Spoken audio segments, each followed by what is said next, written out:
Gracias. Bueno, Buenas noches, entonces, licenciada. ¿Sí se le escucha? muchas gracias.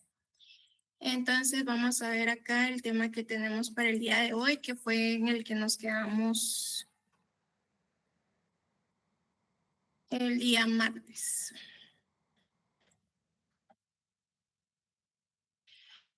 Me comentaron de que hay nuevas personas que se están incorporando al curso. Entonces, todas las personas que se están incorporando, vamos a dejar unos 15 minutos al final. Hemos visto en las clases anteriores y que tengan el contexto de cómo se va a estar trabajando el curso. Entonces, para los que quieran quedarse, que hoy es su primer día, vamos a dejar ese tiempito para que se les pueda apoyar en ese sentido.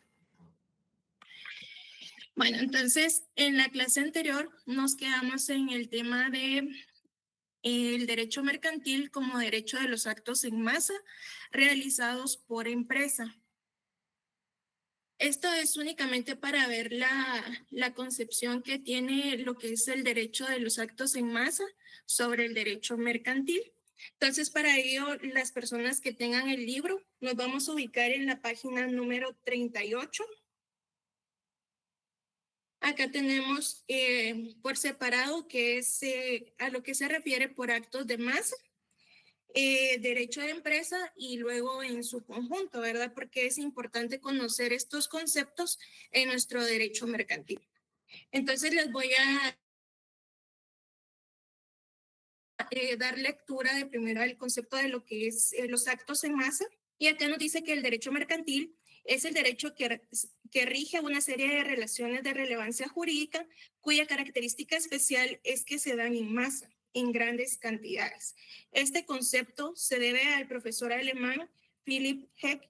El autor observó que una de las características relevantes del tráfico comercial era que los actos en que se manifiesta se da en grandes cantidades. Este es un aspecto importante de este concepto de actos en masa, que es a través del tráfico comercial que se manifiesta en grandes cantidades.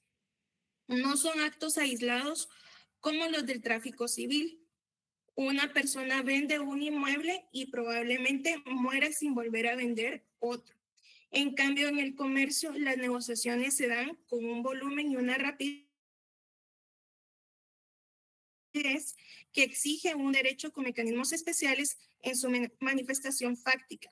Entonces, aquí ella nos da un ejemplo a lo que se refiere a lo que son los actos en masa, ¿verdad? Que hace la comparación con el tema del derecho civil, que si una persona vende una casa, pues ahí se queda con la venta de su casa, ¿verdad? Una vez hizo la venta y pues posiblemente en otra oportunidad vaya a tener otro bien inmueble que adquirir. Pero en cambio en el derecho mercantil es una actividad constante que realizan los comerciantes y que, como bien lo dice, en cantidades grandes, ¿verdad? Por eso dice actos en masa. Luego acá tenemos que el número es entonces importante para un comercio de resultados positivos. Este fenómeno lo tomó en cuenta Heck para darnos su idea del derecho mercantil, señalando al mismo tiempo que ese volumen exige a las leyes mercantiles una capacidad suficiente para adaptarse al movimiento carácter poco formalista, que es lo que veníamos hablando en las clases pasadas, ¿verdad? Que no se necesitan tantas formalidades al momento de llevar un acto de comercio por el hecho de que tiene que ser una transacción rápida y fácil para las personas que están interviniendo en ese proceso. Por ejemplo, sabemos que un porcentaje considerable de las relaciones civiles se redactan en escrituras públicas. En cambio, en lo mercantil, el contrato preredactado en formularios es la forma más expedita de formalizar un negocio, que era lo que hablábamos el otro día en la clase, ¿verdad? Que en el súper no podemos llegar a hacer un contrato de compraventa al momento que llegamos a traer nuestros insumos diarios, sino que tiene que ser una transacción rápida la que nosotros realizamos en ese momento. Entonces acá también nos hacen mención de que tienen que existir formularios para que sea aún más fácil complementar todos esos requisitos. Hay un ejemplo que nosotros podemos tener de esos formularios es cuando nosotros vamos a adquirir una línea telefónica en Claro, en contigo, su formato de todo el contrato, y ya nosotros solo firmamos en sí, acepto a todo lo que dicen, ¿verdad? A veces ya ni leemos las letritas chiquitas y todo, pero nosotros ahí estamos firmando con tal de tener nuestro número telefónico. De igual manera con las tarjetas de crédito, ya nosotros solo firmamos al final de que estamos aceptando todos los compromisos del banco, ya no ellos tienen elaborado uno individual para cada uno de ustedes, sino que ellos ya tienen su formato con sus condiciones y todo para que la persona que va a utilizar la tarjeta pues acepte todos los compromisos que se contraen al momento de tener la tarjeta de crédito, ¿verdad? Esos podrían ser unos ejemplos de lo que son los formularios en forma expedita. Y así entonces encontramos suficientes casos de negocios jurídicos en los que la forma casi es irrelevante. El concepto de HEC en todo, el concepto de HEC en todo caso no es definitivo, pero su aporte teórico para comprender al derecho mercantil es suficiente para ocupar lugar preferente en las diversas concepciones sobre la materia. Entonces, ese es el concepto de los actos en masa, que este concepto nos sirve a nosotros para delimitar el campo del derecho mercantil y distinguirlo también del derecho civil, ¿verdad? Que esta es tienen de que derecho mercantil se trabaja por las grandes cantidades que se tienen de la actividad comercial. Entonces, yo aquí en la presentación les coloqué una breve definición de actos en masa, que dice, se refiere a la repetición constante y masificada de actos jurídicos por parte de una empresa en el ejercicio de su actividad, tráfico comercial, en el que los actos en que se manifiesta sean en grandes cantidades. Entonces, acá están comentando que hubo temblor, yo ni sentí el temblor, pero espero que todos se encuentren bien. Estuvo fuerte, licenciada. Sí. Bueno, cualquier cosa vamos a dar punto visto. No broma. Entonces, no sé si alguien tiene alguna duda en lo que es el concepto de actos en masa.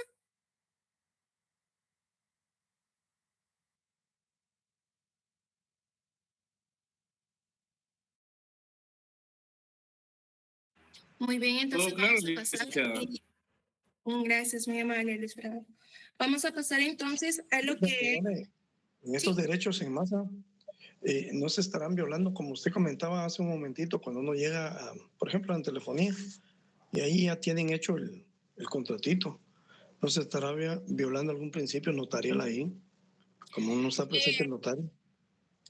Recuérdese que todos estos contratos son contratos simples, ¿verdad? Y todo es de forma voluntaria. Eso es algo que define mucho el derecho mercantil, la voluntad. Nosotros ahorita más adelante vamos a tener los principios que rigen el derecho mercantil, vamos a detallar cada uno de ellos y dentro de ellos está pues la buena fe y la voluntad de que no se esté engañando a la persona y que exista voluntad de ambas partes al momento de firmar ese documento, ¿verdad? Ahora ya en el tema civil, pues ahí sí, si usted no está de acuerdo con alguna cláusula, usted lo están engañando en algún momento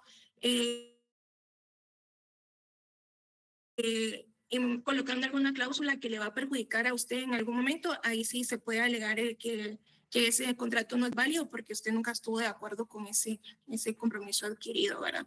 Pero en mercantil sí, pues ya queda a criterio de usted si quiere adquirir la línea telefónica o no, ¿verdad? Porque es bajo la disposición de la empresa. Por eso le dicen a uno, lea el contrato antes de firmarlo, para que usted no pueda alegar después ignorancia a ese documento.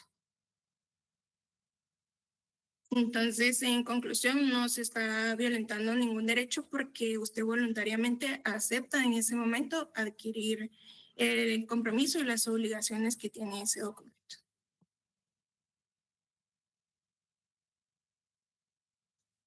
Licenciada, perdón, disculpe. Entonces, actos en masa, usted dice que puede ser así como Dígame. los movimientos que hay en un supermercado, las tarjetas de crédito, así como la compra de internet, por decir así, en Tigo, en Claro, que somos, ahí sí que toda Guatemala usa internet hoy en día, ¿verdad? Exactamente, a eso se refiere este concepto de actos en masa que califica el derecho mercantil, ¿verdad? Porque es constante y es en grandes cantidades, es una actividad que se realiza de forma diaria. Entonces, por eso es que se le da ese concepto, porque aparte de que sea en masas, tiene que ser de forma repetitiva, dice. Entonces, es algo que se repite y que se da en grandes cantidades. Entonces, ahí involucra todo lo que nosotros vivimos día a día, ir a comprar gasolina, ir a comprar al súper, ir a comprar recargas, ¿verdad? Comprar en internet, etcétera. Muchas gracias, licenciada. Muy bien. Estamos ahí con lo que es esa definición, que nos dice concepto del derecho mercantil como derecho de la empresa. Entonces, acá siempre en la página número 38, el derecho mercantil sería el conjunto de principios y normas que rigen las empresas dedicadas al comercio. Este concepto es idea del autor Carl Weil. Según él, lo que caracteriza el comercio moderno es que se genera en organizaciones que de manera planificada impulsan el tráfico mercantil. Y esas organizaciones son las empresas. Se ha criticado a Weiland diciendo que la empresa es materia de la ciencia económica. O sea, él da a entender de que la empresa, de que el derecho mercantil depende de las empresas, de verdad que esa es como la fuente principal del derecho mercantil. Esa es la concepción que tiene Weiland en ese sentido. De la ciencia económica no es jurídica y que lo único que se hace es sustituir al comerciante por la empresa. Sin embargo, debe tomarse en cuenta que en el comercio de hoy cualquier acto productivo del hombre tiene éxito si se desarrolla organizadamente y para eso se ha estructurado toda una teoría sobre la empresa, tanto desde el ángulo económico como jurídico.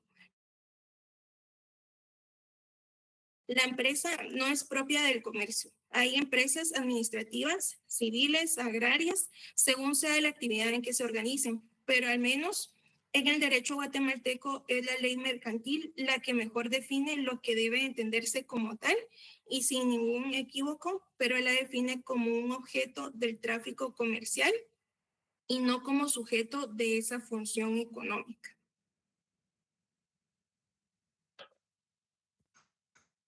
Entonces, acá lo que nos dan a entender es de que en la concepción que tenía Weiland, él está equivocado, ¿verdad? Porque el derecho mercantil lo que hace es regular a las empresas, ¿verdad? De que tengan un buen funcionamiento con todas las personas que participan en las empresas, tanto como los gerentes, ¿verdad? Como sus trabajadores, como la actividad que realizan. Entonces, ese es el objeto principal del derecho mercantil regular, que no se esté violentando ningún derecho al momento de que se constituyen estas empresas. Entonces, acá también nos hace mención de que la ley mercantil es la que mejor define a lo que es una empresa.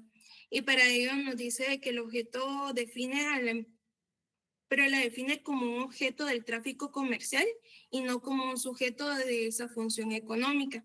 Entonces, para eso, ustedes si tienen su código mercantil, su código de comercio, perdón, se pueden apoyar en el artículo 655. Ahí su anotación. Les voy a dar lectura para los que no tienen a la mano su código. Acá nos dice que se entiende por empresa mercantil el conjunto de trabajo de elementos materiales y de valores incorpóreos con propósito de lucro y de manera sistemática bienes o servicios. La empresa mercantil será reputada como un bien inmueble. Entonces acá nos dice que por su característica de cosa mercantil típica, las empresas es reputada como un bien inmueble, aunque entre sus elementos materiales incluyan inmuebles. En consecuencia, los contratos que afectan la empresa quedan únicamente sujetos a las formalidades que exige la ley para negocios jurídicos relativos a los muebles. pero ello no exime de las obligaciones de llenar las solemnidades o gravamen de los inmuebles. También acá podemos tener como referencia que el código enfoca a la empresa mercantil como una cosa, como una universalidad jurídica que tiene vida económica permanente, independientemente del cambio de sus elementos o integrantes. Ahora bien, esa cosa universal se integra de la coordinación de elementos personales, que son el trabajo, materiales, que son las mercaderías, establecimientos, créditos, la clientela, la propiedad industrial, con el objeto de ofrecer al público con propósito de lucro y de manera sistemática bienes o servicios.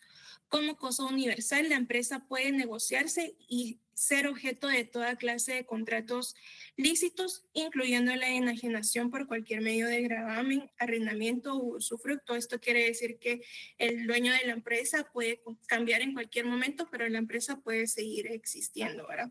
Entonces, esa es la relación que nos hace del derecho mercantil como derecho de la empresa.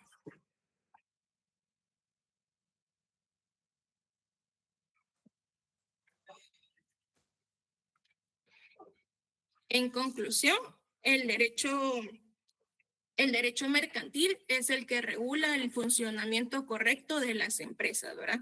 No es que el derecho mercantil dependa de que exista una empresa, sino que hay vendedores que actúan individualmente sin necesidad de tener las formalidades de llevar una empresa y están en todo su derecho de poder ser comerciantes y poder vender el producto que ellos tienen, aunque existan empresas grandes que vendan el mismo producto, ellos pueden también hacer su comercio, ¿verdad?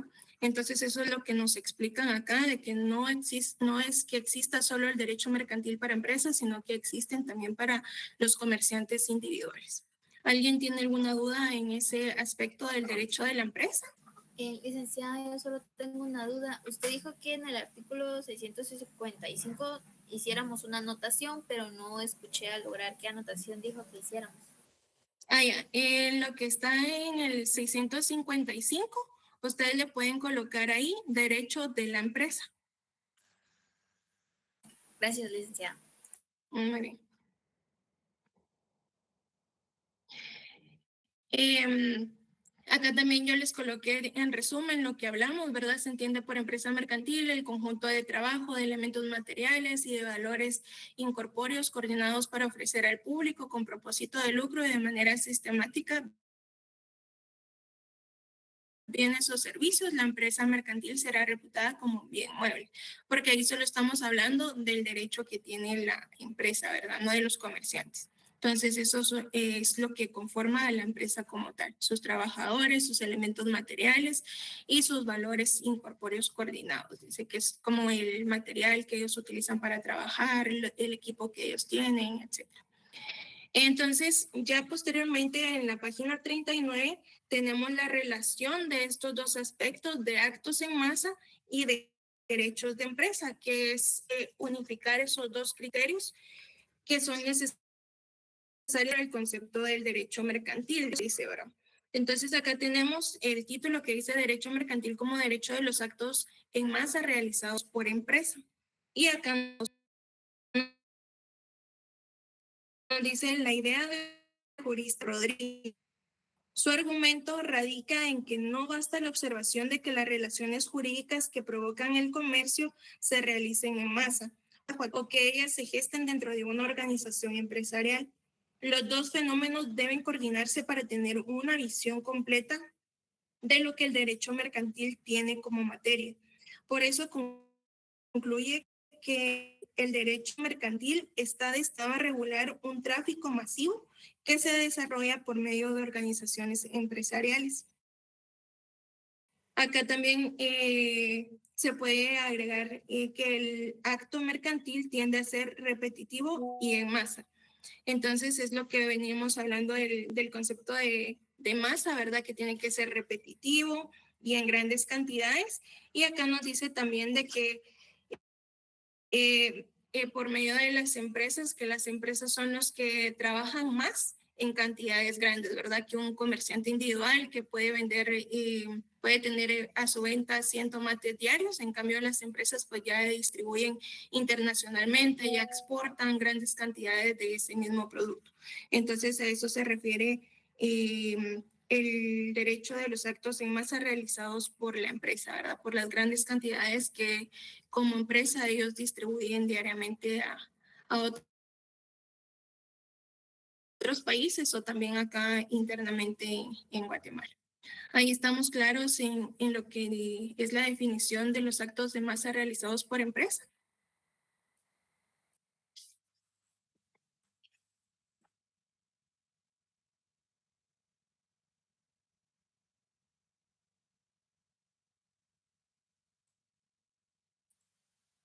Sí, licenciada.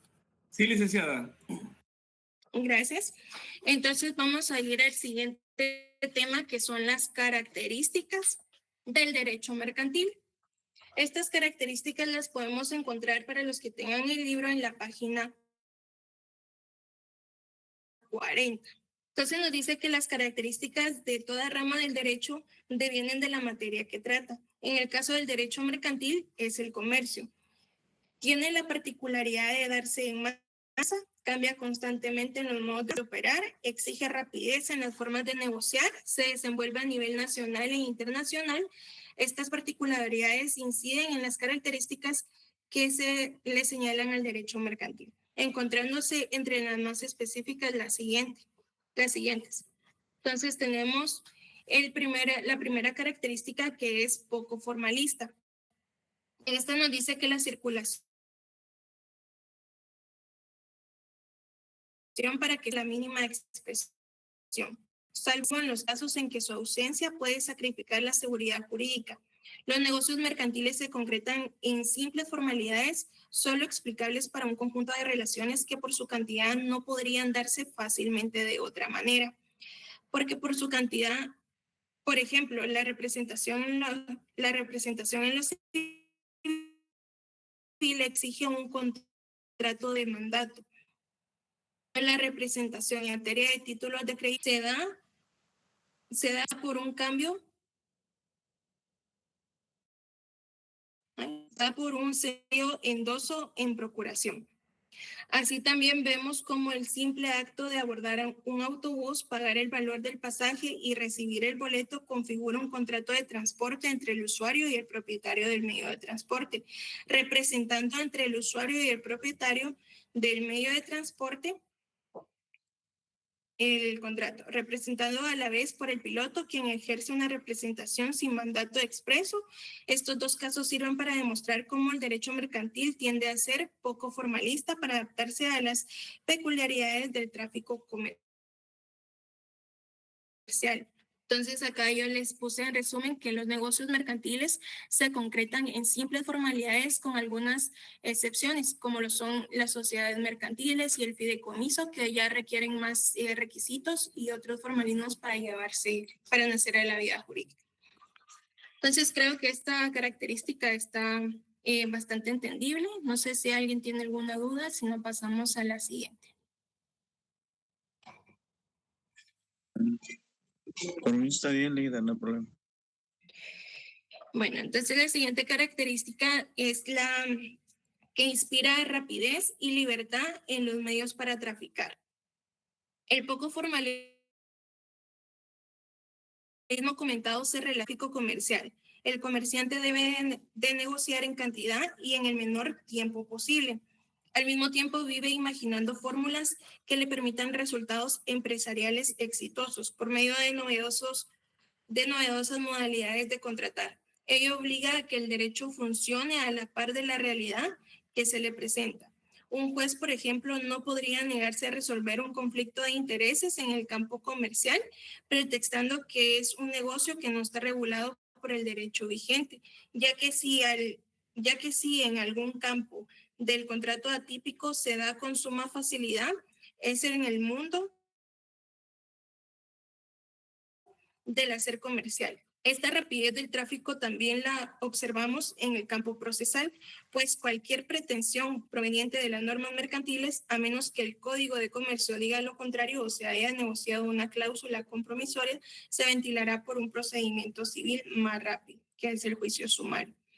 Entonces acá lo que nos indica es de que todas estas transacciones pues, deben de ser de la forma más fácil y sencilla para los comerciantes.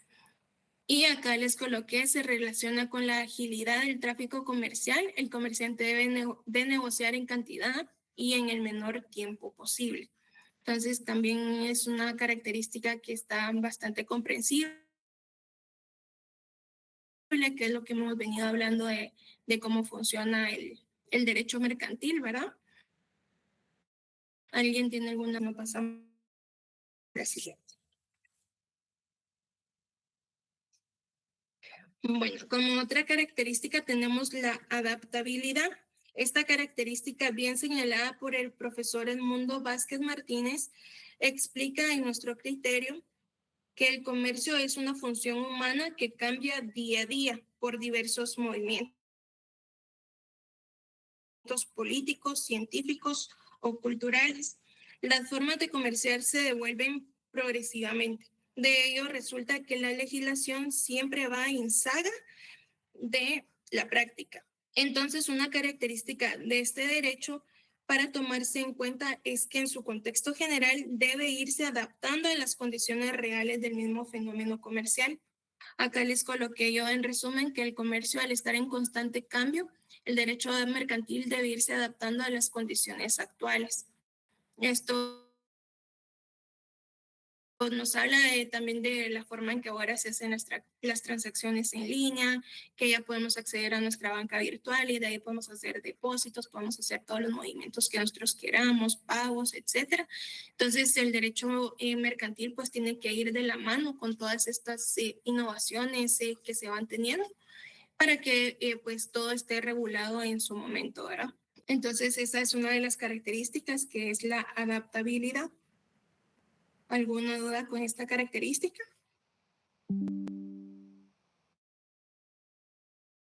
Pasamos entonces a la siguiente, que es la seguridad del tráfico jurídico. El valor seguridad jurídica lo explica la filosofía del derecho como la observancia de mecanismos consagrados para el surgimiento de la normatividad, dentro de los cuales se encuentra la forma de contratar. ¿Cómo se garantiza entonces la seguridad si la formalidad es incipiente? En el tráfico mercantil, en la observancia estricta de que las negociaciones mercantiles están basadas en la verdad sabida y la buena fe guardada, de manera que ningún acto posterior pueda desvirtuar lo que las partes han querido al momento de obligarse. Ante un conflicto entre la seguridad del tráfico mercantil y la seguridad del derecho, dice Vázquez Martínez, el derecho mercantil tiende a garantizar la primera, lo cual se traduce en la subordinación de la realidad de la apariencia jurídica.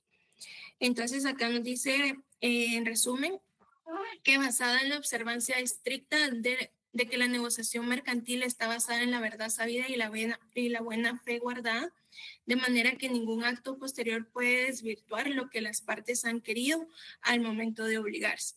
Entonces, esto es lo que nos pide Arturo, que nos decía de que si no estaba el abogado presente, no tenía un efecto jurídico el contrato o el documento que estaban llevando. Pero esta es la seguridad jurídica que tienen que dar los contratos mercantiles, ¿verdad? De que sean de buena fe y que pues ambas partes estén en el entendido de qué es lo que están firmando y de las obligaciones que están contrayendo en ese momento, ¿verdad? Entonces, eso es en el tema de la seguridad jurídica, la característica. ¿Alguien tiene alguna duda?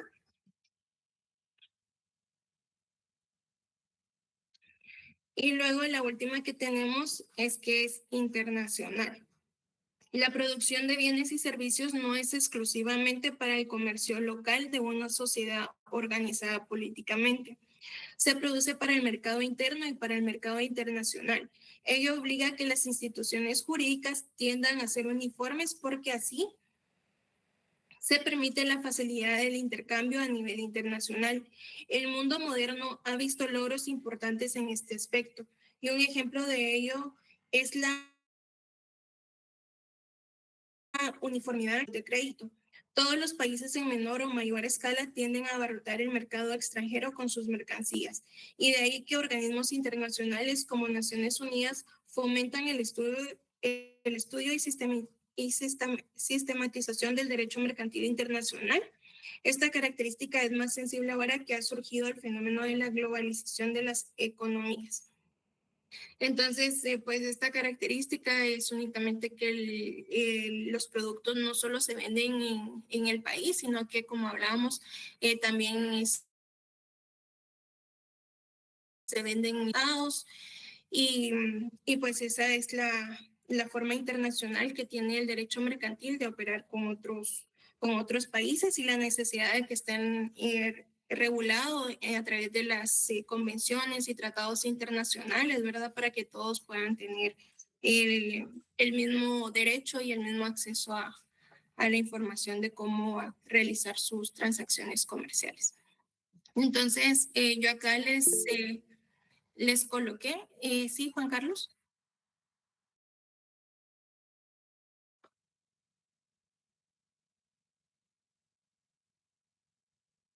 Me apareció una manita levantada, pero creo que ya no.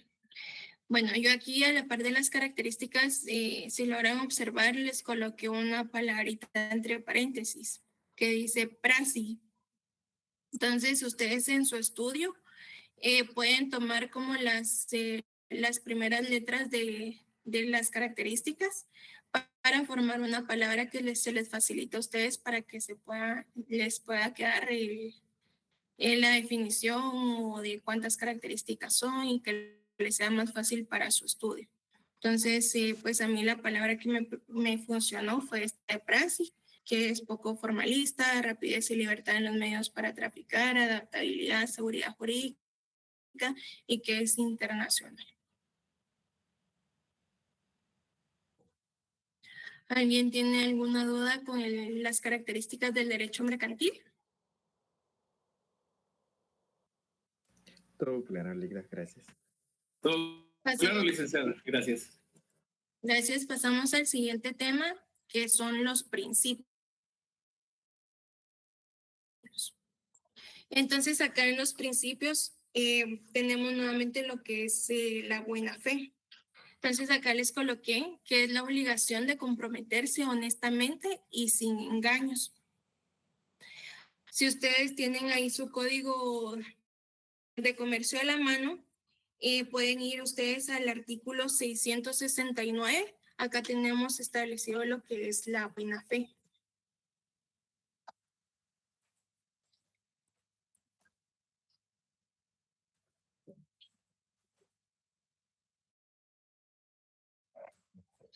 Bueno, si gustan, vamos a leer de primero el artículo 1. No sé si alguien me puede apoyar ahí con la lectura del artículo 1 del Código de Comercio. Yo, licenciada. Gracias, Jeffrey. Artículo 1. Aplicabilidad. Los comerciantes en su actividad profesional, los negocios jurídicos mercantiles y cosas mercantiles se regirán por las disposiciones de este código y, en su defecto, por las del derecho civil, que se aplicarán e interpretarán de conformidad con los principios que inspira el derecho mercantil. Muchas gracias. Entonces, ahí, si ustedes se pueden dar cuenta, ya aplica según los principios. Entonces, si ustedes gustan, pueden marcar ahí la palabra principios y le hacen una anotación abajo de que se remite para el 669 del mismo código. Entonces, alguien que me pueda apoyar ahí con la lectura del 669, por favor. Artículo principio 669.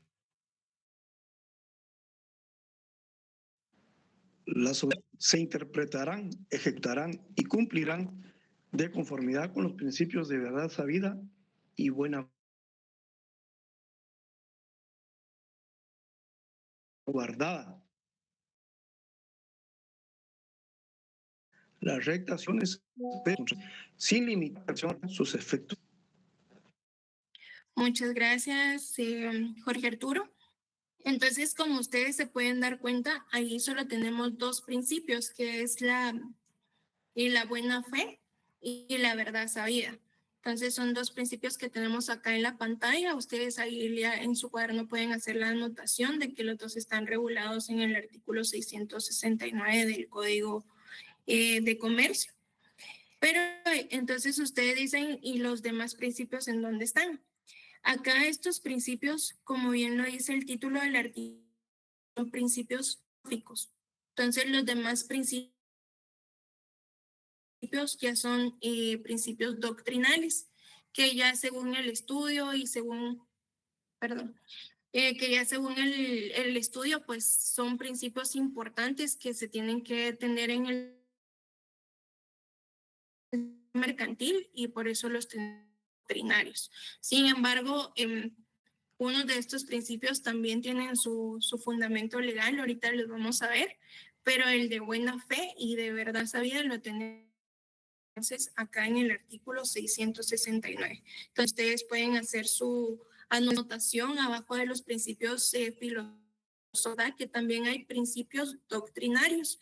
Esos principios doctrinarios, ustedes ya colocan intención de lucro, toda prestación se presume onerosa y ante la duda deben favorecerse las soluciones que hagan más segura la circulación. Eso es el hecho mercantil. Entonces, ¿qué es la buena fe? Tal como aparece expuesto en nuestra legislación mercantil, se concreta la buena fe objetiva, que es la obligación de comprometerse honestamente y no a la buena fe subjetiva o situación psicológica de ignorar, haberse ocasionado una lesión a otra persona. La buena fe objetiva constituye un criterio de valoración de hacer y la subjetiva es de un elemento de ciertas situaciones a las que se reconocen determinados efectos. Entonces aquí estamos hablando de una buena fe subjetiva. El comercio descansa en la buena fe y en la honorabilidad del comerciante. Quien actúa sin tales atributos desnaturaliza el derecho comercial y es merecedor del desprecio de la sociedad y de los castigos de la ley. Por ello, la interpretación del contrato mercantil es amplia y generosa y jamás susceptible de interpretaciones arbitrarias o caprichos que en cualquier forma limiten los efectos naturales del contrato de comercio. Entonces, acá yo les coloqué que la buena fe es la obligación de comprometerse honestamente sin engaños y la verdad sabida. Las partes deben de conocer sus derechos y obligaciones, no pueden alegar ignorancia para evadir su cumplimiento.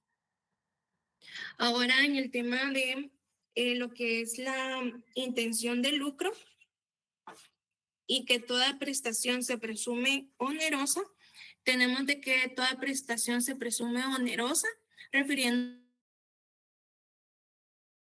o sea que nada es gratuito. En el derecho mercantil, pues todo tiene que tener un costo porque todo es ganancia para alguien y beneficio para el que está recibiendo lo que está comprando, ¿verdad? Sino que todo debe tener una contraprestación económica.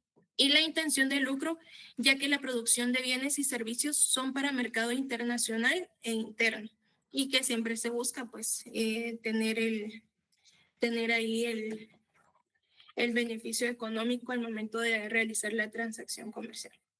Entonces, estos dos principios de intención de lucro y que toda prestación se presume onerosa, ya vieron ustedes que está relacionado siempre a que tanto el vendedor como el comerciante pues tienen un fin de lucro, ¿verdad? Y un beneficio económico. Entonces, estos dos están en su artículo número 2 del Código de Comercio. ¿Alguien que me pueda dar lectura del artículo número 2, por favor? Yo, licenciada, artículo 2, comerciantes. Son comerciantes quienes ejercen en nombre propio y con fines de lucro, cualesquiera actividades que se refieren a lo siguiente. 1. La industria dirigida a la producción o transformación de bienes y a la prestación de servicios. 2. La intermediación en la circulación de bienes y a la prestación de servicios. 3. La banca, seguros y fianzas. 4. Las auxiliares de las anteriores. Gracias. Entonces ahí pueden ver ustedes que nos dice que los comerciantes son los que ejercen con fines de lucro. Entonces ahí ustedes pueden resaltar con fines de lucro y le colocan abajo principios, intención de lucro y toda prestación se presume onerosa, que es el segundo principio que regula el mismo artículo. Entonces, para ampliar un poquito lo de la definición de fin de lucro, es el afán de obtener una utilidad, ganancia o provecho, lo cual está constituido por la diferencia entre el costo de producción del bien o servicio y el precio de enajenación o venta de ese bien o la compensación obtenida de la prestación del servicio. El propósito del lucro es la compensación del riesgo frecuente. Entonces ahí ya tenemos los dos principios que están en el artículo número 2. Y luego, por último, tenemos ante la duda, deben favorecerse las soluciones que hagan más segura la circulación. Esto pues únicamente establece de que al momento de que haya algún inconveniente o que se tenga algún problema, lo que tiene que prevalecer siempre es la seguridad de las partes y la seguridad de la transacción que están realizando, tanto de la mercadería o algo que ustedes tengan. Por ejemplo, si ustedes envían algo a otro país y no le responden a ustedes de que ya llegó o en dónde se encuentra y no les indican a ustedes si se quedó por algún tema de impuesto o algo, entonces ahí es donde entra este principio, ¿verdad? Que la persona que ustedes contrataron ese servicio les tienen que dar la seguridad de que pues esa mercadería llegue en su momento y de que se estén tomando todas las medidas necesarias para poder resguardar esa transacción económica y comercial que están realizando, ¿verdad? Para evitar los riesgos y proteger a todas las partes involucradas. Entonces acá les coloqué, en situaciones de incertidumbre deben tomarse medidas que aseguren la seguridad y la confianza en las transacciones comerciales, evitando riesgos y protegiendo a las partes involucradas. Esos serían los principios que tenemos en el derecho mercantil y acá les coloqué la palabra que a mí me ayudó a facilitar que se me quedaran estos principios, que es vivos, con B alta, vivos, que es aquí les coloqué, la última es de soluciones, de encontrar soluciones. ¿Alguien tiene alguna duda ahí con los principios?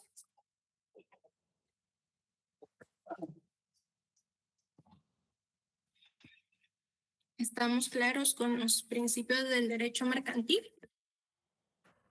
Leslie.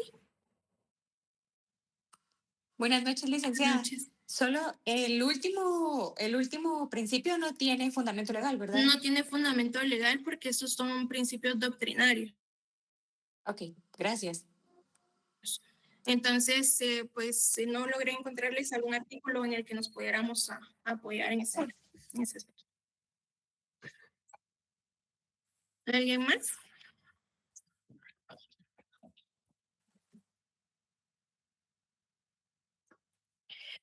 Me sorprende que no tengan dudas. Vamos entonces con las fuentes del derecho mercantil. Este es el último tema que tenemos para la clase de hoy, las fuentes del derecho mercantil.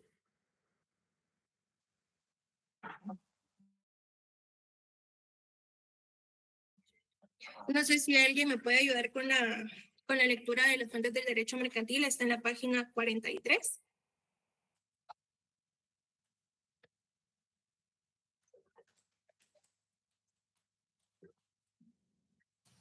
Yo, licenciada. Gracias, Evelyn. Fuentes del derecho mercantil. No somos partidarios de que se repita en cada curso universitario el tema de las fuentes del derecho, porque consideramos que deben estudiarse. Si gusta, empezamos a leer desde el segundo párrafo de las palabras fuentes del derecho. Disculpe. Okay. La palabra fuentes del derecho significa origen, fenómeno de donde proviene. Nos ocuparemos únicamente de las fuentes formales del derecho mercantil, la costumbre, la jurisprudencia, la ley, la doctrina y el contrato. La exposición siguiente explicará someramente el alcance de cada una de ellas, tomando en cuenta las modificaciones a la legislación al momento de revisar este texto. Gracias, vamos a hacer ahí una pausa. Entonces acá, como ustedes podrán ver, estas son las fuentes que hacen alusión a los orígenes de lo que es el derecho mercantil. Pero en la mayoría de los derechos de derecho penal, derecho civil, de todos los que ustedes ya han visto, pues las fuentes son prácticamente lo mismo. Por eso es que en el párrafo decía de que se repite en cada curso universitario lo mismo, ¿verdad? Pero nosotros acá de igual forma lo vamos a volver a ver en materia ya propiamente del derecho mercantil, en donde está regulado para que ustedes lo puedan tener, de que aparte de ser fuentes para otros derechos, es fuente de la materia en la que nosotros nos estamos enfocando el día de hoy. Entonces, si gusta, Evelyn, por favor, seguimos con lo que es la costumbre.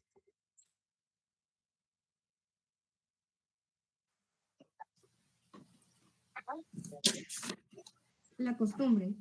La costumbre fue la primera fuente formal del derecho mercantil, ya fuera como práctica general de los comerciantes o como usos de los comercios. Generalmente son estos últimos los que funcionan en la práctica mercantil, los que pueden ser locales o internacionales, generales o especiales y normativos o interpretativos. El párrafo segundo del artículo segundo de la ley del organismo judicial le da categoría de fuente de derecho a la costumbre y por lo mismo al uso, en defecto de ley aplicable al caso y siempre que no sea contraria a la moral y al orden público y que resulte probada. En el Código de Comercio vamos a encontrar que se nos remite a los usos para resolver un problema legal en ausencia de una norma específica. Tal el caso de fijar el precio de una compraventa en que se omitió establecer tal prestación. Los usos, sean locales o internacionales, generales o especiales, pueden servir para normar una situación mercantil que la ley no contempla, y en el caso de los interpretativos, se utilizarían en los términos que permite el artículo 10 de la misma ley del organismo judicial. Muchas gracias. Entonces, yo aquí en resumen les coloqué que la costumbre fue la fuente primaria del derecho mercantil como práctica reiterada aceptadas por los comerciantes. Y acá, como ustedes pudieron escuchar, en el artículo 2 de la ley del organismo judicial tenemos regulado lo que es la costumbre. Entonces, acá les voy a leer lo que dice el artículo 2 de la ley del organismo judicial, que dice fuentes del derecho. La ley es la fuente del ordenamiento jurídico. La jurisprudencia la complementará. La costumbre regirá solo en defecto de la ley aplicable o por delegación de la ley, siempre que no sea contraria a la moral o al orden público y que resulte probada. Entonces, acá ya tenemos donde se encuentra regulada la costumbre, para que ustedes puedan colocarlo ahí en sus anotaciones en el cuaderno, ¿verdad? Y fuentes de derecho, costumbre, artículo 2 de la ley del organismo judicial.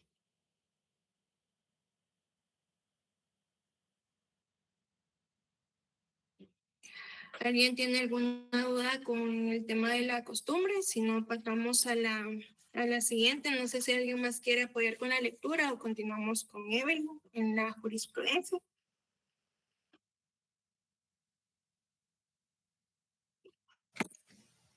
La jurisprudencia está concebida en Guatemala, según lo expresa el primer párrafo del artículo segundo de la ley del organismo judicial, como fuente complementaria.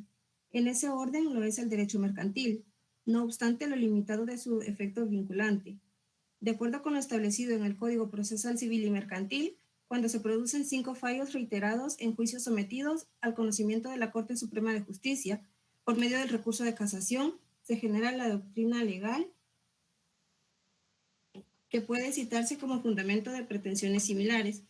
Sin embargo, si se trata de interpretar a la ley que ya existe, estos fallos no están generando nuevas normas y por lo mismo no son fuentes directas de lo normativo.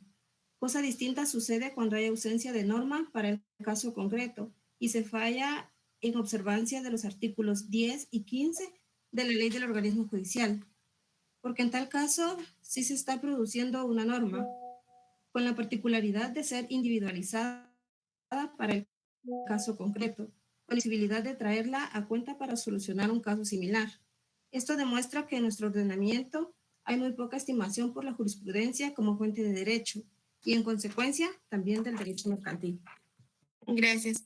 Entonces, pues la jurisprudencia sabemos que es la interpretación de los tribunales al conocer casos específicos, ¿verdad? Que no se está aplicando bien alguna doctrina, alguna ley, o que se necesita algún análisis porque no se aplicó bien al momento de resolver alguna resolución.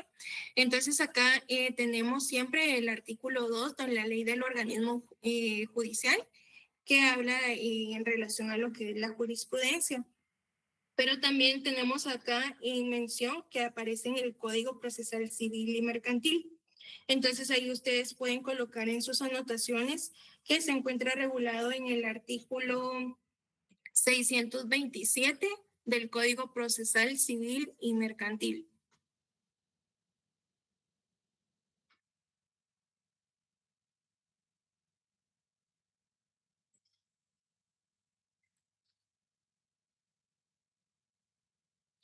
Entonces acá les voy a dar lectura al artículo 627 del Código Procesal Civil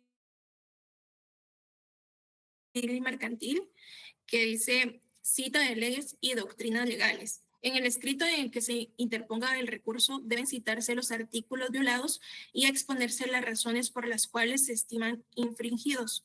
No será necesaria la cita de leyes en relación al motivo de casación, que consiste en error de hecho en la apreciación de la prueba. Si se alegara infracción de doctrina legal, deben citarse por lo menos 5 fallos uniformes del Tribunal de Casación que enuncien un mismo criterio en casos similares y no interrumpidos por otro en contrario. El tribunal no tendrá en cuenta otras leyes y doctrinas legales que las citadas al interponerse el recurso o antes de señalar día para la vista del asunto. Entonces acá en este artículo se encuentra lo que es la jurisprudencia, que deben de realizarse 5 fallos para que se pueda asentar jurisprudencia. ¿Alguien tiene alguna duda en el tema de la jurisprudencia?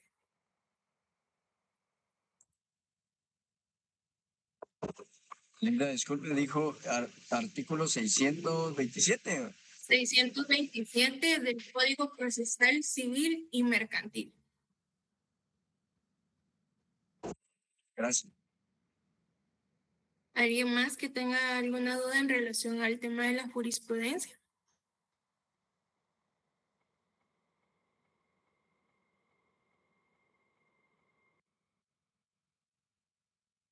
Muy bien, acá les voy a hacer un comentario que está, no es como tanto de materia de nuestra clase, pero sí para su conocimiento y que les quede a ustedes en algún momento les consultan. Acá nosotros estamos colocando que son 5 fallos reiterados por la Corte Suprema de Justicia. Entonces acá está hablando del tema de que no se aplicó bien un artículo, de que, vamos a ver cómo dice el artículo. El recurso se debe interponer cuando los artículos estén violados y exponerse por las razones por las cuales se consideran infringidos. Entonces, que esto quiere decir que esta jurisprudencia solo aplica cuando no están los jueces viendo bien el fin del artículo como tal, ¿verdad?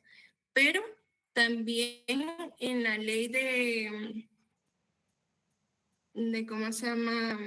De amparo y de exhibición personal y constitucional en su artículo 43.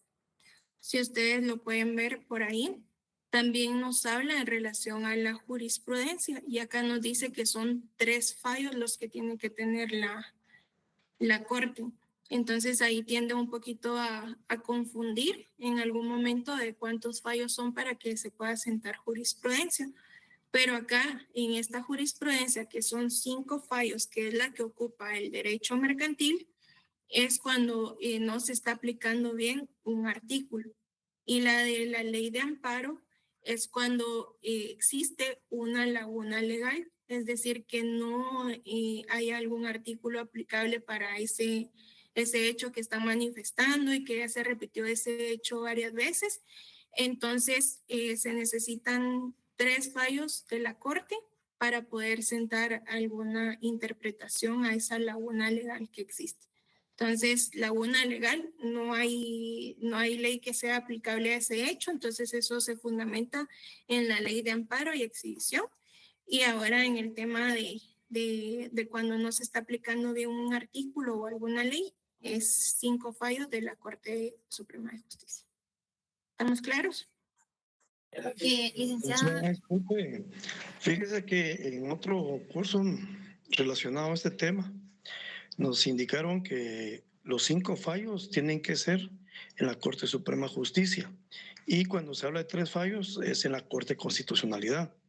Sí, también como que existe una laguna, como existe una laguna legal, entonces ya ellos lo conocen a 3 fallos y acá es a 5 fallos porque no se aplicó bien una norma jurídica existente.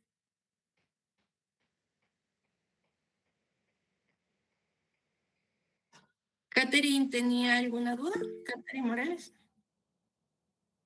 Sí, licenciada, solo para corroborar que usted indicó de que en la Corte Suprema de Justicia, según el artículo 43 de la Ley de Amparo, son 3 fallos, pero aquí en mercantil serían 5 fallos, ¿verdad? Sí, y depende de la situación que estén viendo, ¿verdad? Si no hay ley aplicable, entonces son los 5 fallos. Ahora sí ya existe, son 3 fallos, perdón. Ahora sí existe ley y no se está aplicando bien, son los 5 fallos. Ah, ok, muy amable.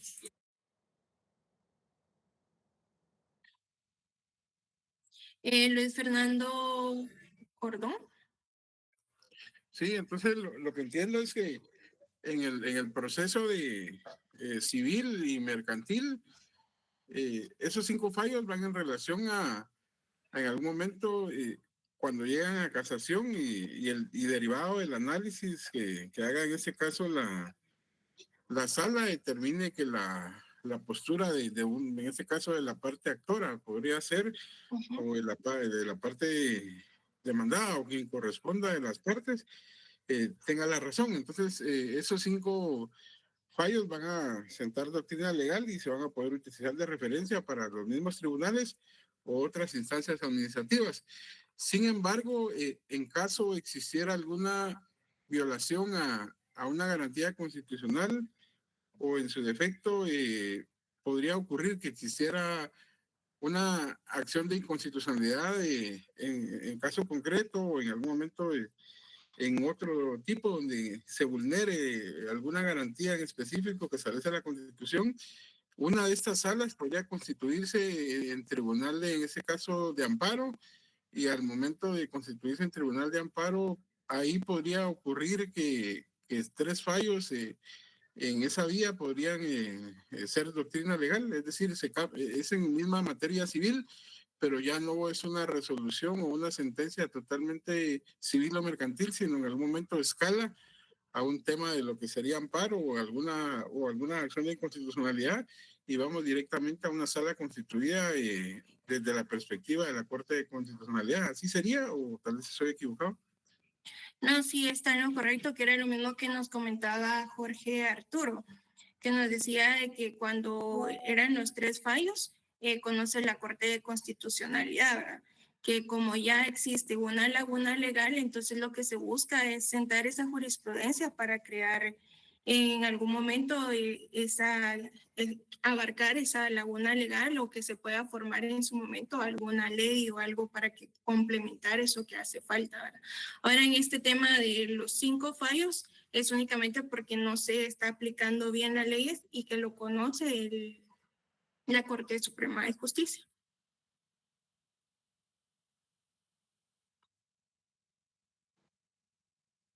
No sé si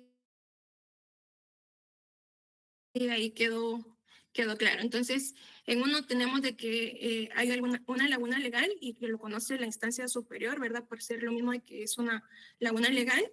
Y este que es por la mala aplicación de la ley existente y lo conoce la Corte Suprema de Justicia y la otra la Corte de Constitucionalidad.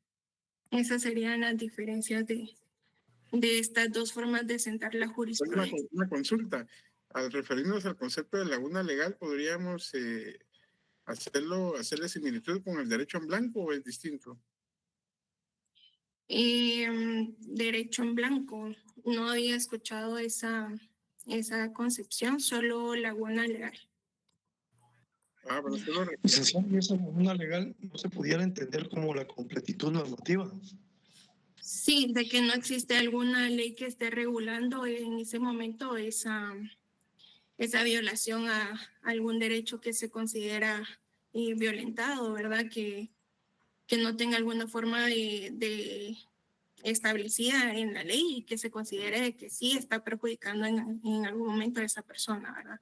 Que no existe cómo regularlo o cómo sancionar en ese momento. Son normas no existentes, creo que también le llaman en lugar de lagunas legales.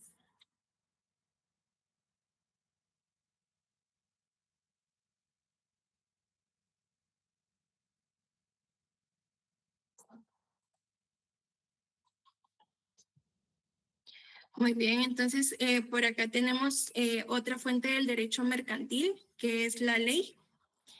No sé si alguien más puede apoyarme ahí con la lectura en relación a la ley en el libro.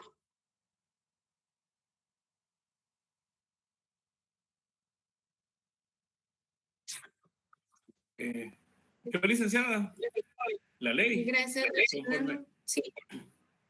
Conforme a los artículos 2 y 3 de la ley del organismo judicial, la ley o la legislación con más propiedad es la fuente primaria del derecho. En el caso de Guatemala, la normatividad mercantil se integra a partir de su constitución política, cuyos preceptos mercantiles se desarrollan en el Código de Comercio y demás leyes y reglamentos que norman la actividad de los comerciantes, las cosas y los negocios mercantiles. Gracias. Entonces, acá en el artículo 3 de la ley del organismo judicial, tenemos lo que es la primacía de la ley. Contra la observancia de la ley no puede alegarse ignorancia, desuso, costumbre o práctica en contrario. Y siempre nos remite también al mismo artículo 2 de las fuentes del derecho. La ley es la fuente del ordenamiento jurídico. Entonces, siempre que exista una ley y que esté en vigencia, no podemos alegar ignorancia, siempre tenemos que estar pendientes, más que todos nosotros que estamos dentro del medio del derecho, ¿verdad? Estar actualizando a las personas y todo en relación a las leyes, porque nadie puede alegar ignorancia en relación a una ley cuando ya entra en vigencia. Acá les coloqué en la pantalla, es la fuente primaria del derecho.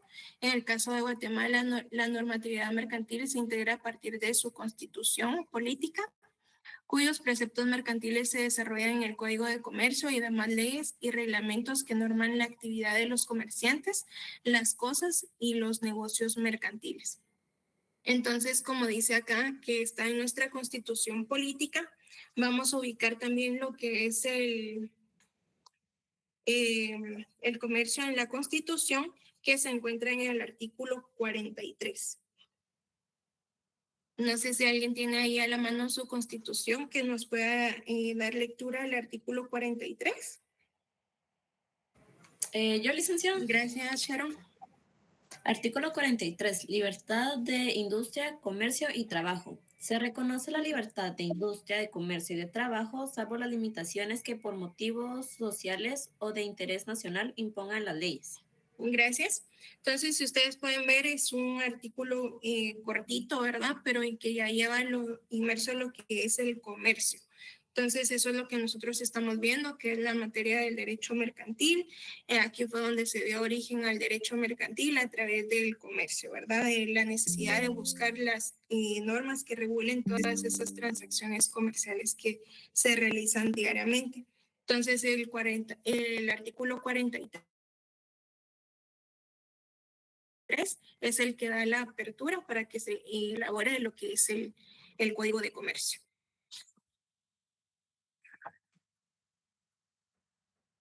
Entonces ustedes en su código de comercio, en donde dice título preliminar, ahí le pueden colocar a la par artículo 43 de la Constitución Política de la República de Guatemala.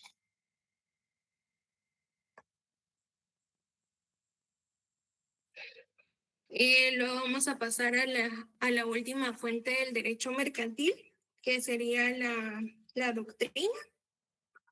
Si alguien me puede apoyar ahí con la lectura.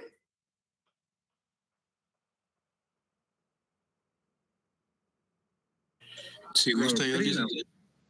La doctrina Gracias. planteada Gracias, Maynor Alexander. A la doctrina no pocos autores le niegan calidad de fuente del derecho.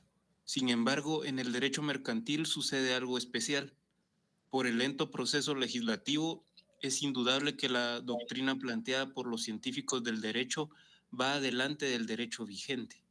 La doctrina corre pareja con la práctica, lo que no sucede con la ley.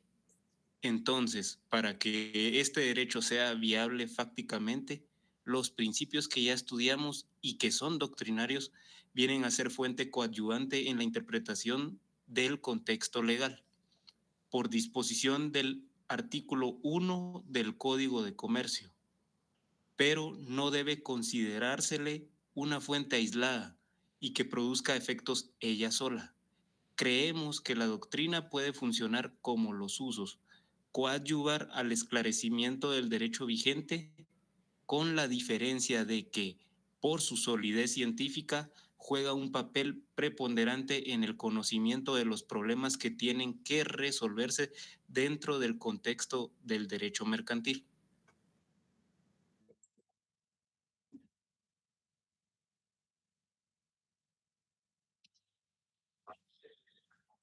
Gracias. Entonces, yo aquí les coloqué en resumen que la doctrina planteada por los científicos del derecho va delante del derecho vigente. Los principios doctrinarios vienen a ser fuente coadyuvante en la interpretación del contexto legal de conformidad con el artículo 1 del Código de Comercio, que nos dice los principios que vimos nosotros anteriormente de la buena fe y de la verdad sabida. Entonces, ahí ustedes también le pueden colocar que ese fundamento de doctrina, que el artículo 1 es el fundamento de la doctrina.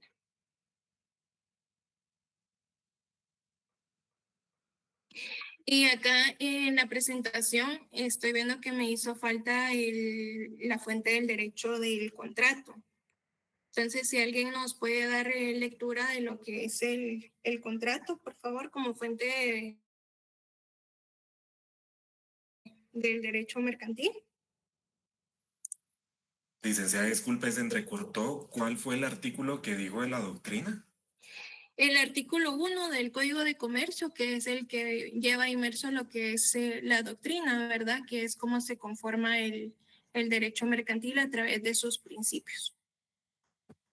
Gracias, Lake. Entonces, ¿alguien que me pueda apoyar con el contrato?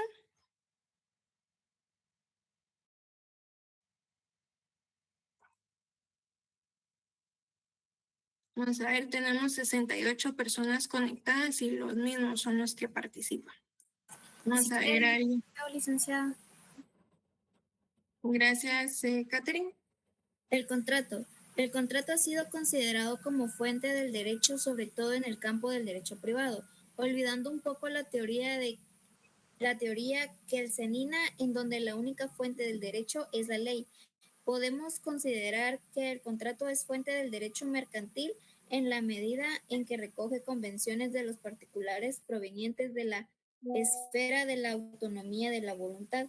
Si observamos detenidamente algunos ejemplos de contratos formularios que se dan en la práctica comercial, nos encontramos que muchos de ellos contienen una serie de convenios propios de cierto tipo de negocios o bien regulan características del comercio local, nacional o internacional. Si en algún campo del derecho privado se dan modalidades muy especiales al celebrar un contrato, en el terreno mercantil existen y por ello lo podríamos considerar como una fuente. Sin embargo, recordamos que el contrato ha sido definido como ley entre las partes y este sentido vendrá a ser una fuente muy particular que solo tiene radio de acción para los sujetos que en él hayan intervenido como partes, pero no generaría disposiciones de observancia general. Sin embargo, en la práctica mercantil existe el contrato normativo del contrato tipo, el contrato por adhesión, que de cierta manera norma obligaciones de más de un contrato singular, pero este tema será estudiado en el volumen de las obligaciones y contratos mercantiles. Muchas gracias. Entonces, acá en conclusión con esta última fuente del derecho es que varios negocios pueden optar por tener sus propias formas de elaboración de contratos, así como, claro, puede tener sus propias cláusulas en sus contratos, pero si hay otra empresa nueva y mira el contrato y dice, ok, está bien, me parece la forma en la que elaboraron el contrato para sus servicios y todo, ellos pueden tomar esa forma que ellos tienen y la pueden aplicar también para su propio negocio. Entonces, por eso nos dice acá de que el contrato también es fuente del derecho mercantil, porque en varias formas del negocio que es tan cambiante y que como hemos hablado de que ahora todo es en línea, en internet, todos han buscado como las formas de buscar la manera de resguardarse, de resguardar a sus clientes, de resguardar su negocio y pues en cierto momento algunas otras empresas pueden aplicar también las ideas que han tenido ellos al momento de realizar sus contratos o sus regulaciones internas, ¿verdad? Entonces por eso también es fuente del derecho mercantil. Entonces esas serían las fuentes del derecho mercantil. Acá no les coloqué palabrita, pero ustedes ya saben que la pueden formar ahí con las iniciales de cada una de las fuentes para que les sea más fácil para su aprendizaje, ¿verdad? Y que no se les olviden ahí las fuentes, los principios y las características que vimos el día de hoy. Entonces, ese sería el tema que tenemos para el día de hoy. No sé si alguien se quedó con alguna duda de algo que podamos solventar. Y si no, pues nos estamos viendo en la próxima clase que ya tenemos de forma presencial, en donde vamos a estar viendo ya el tema propiamente de lo que es el comerciante individual,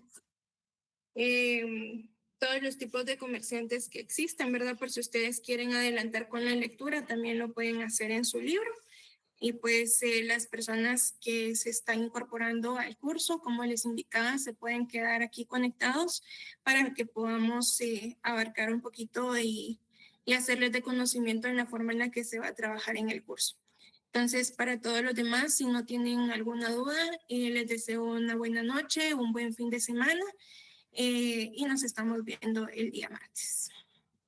Gracias, licenciada. Buenas noches. Gracias, licenciada. Gracias, licenciada. Feliz noche. Feliz noche.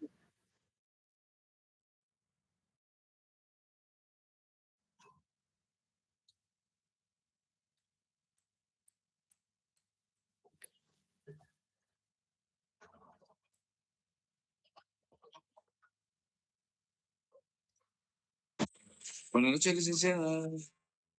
Buenas noches, Jaime.